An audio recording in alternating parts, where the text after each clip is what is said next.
Manuel Omondi. Manuel, how did you find yourself in Freedom House Initiative? I actually saw them on social media, and I've always wanted to work with refugees and asylum seekers, LGBTQ. So I actually saw them on social media and followed them, and then inboxed them, showing my interest to work with them. How do you feel working with the LGBTQ people community in general? It feels so good working with them, having that LGBTQ is not allowed in Kenya. So it feels so good to work with these people because you interact with them as well and know their problems, what they are facing.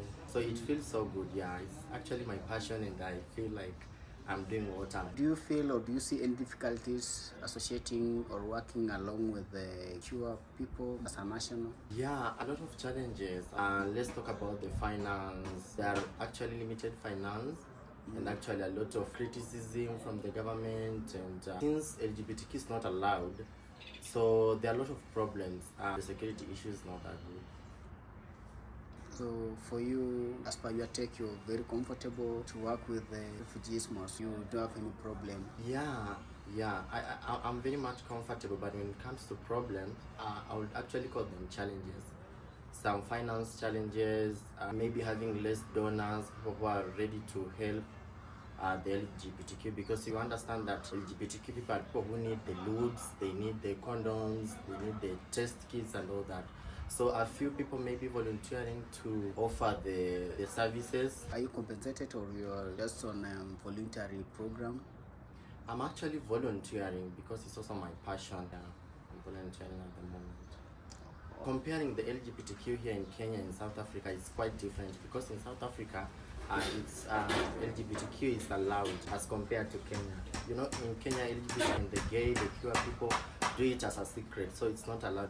I would say South Africa is better than Kenya. So a lot of issues here and there in Kenya. So yeah, those countries that have accepted LGBTQ, I think they're doing very much better, like Netherlands, talk of Canada, and other USA. But when it comes to Kenya, I think we are very far, much away from getting the rights for LGBTQ. You're from Kenya and you have been in South Africa. How do you find yourself in South Africa? I went to South Africa to look for better pastures, so better pastures. But then I found out that our nation, when it comes to the issues of LGBTQ, our nation is not like in South Africa. So my coming back is to check and do what I saw in South Africa. So I'm here to actually advocate for what I saw in South Africa. Can you tell us about life in Busia, life of LGBTQ person, where you are coming from, your hometown? It's actually very difficult. Generally, Kenya, talking of all the counties, the 47 counties, LGBTQ is not allowed. So Busia is not an being a queer people is very, very much difficult. Like, you can't just move out the way you want. There are a lot of insecurity issues, very difficult to survive there. So we're actually hiding. We're just living a discreet life, life where you don't have to, you are not given what you want, you are not being yourself. So it's very difficult. You can imagine living in a world where you are not living your life, you're just living other people's lives. So it's kind of very difficult for queer people back in Busia.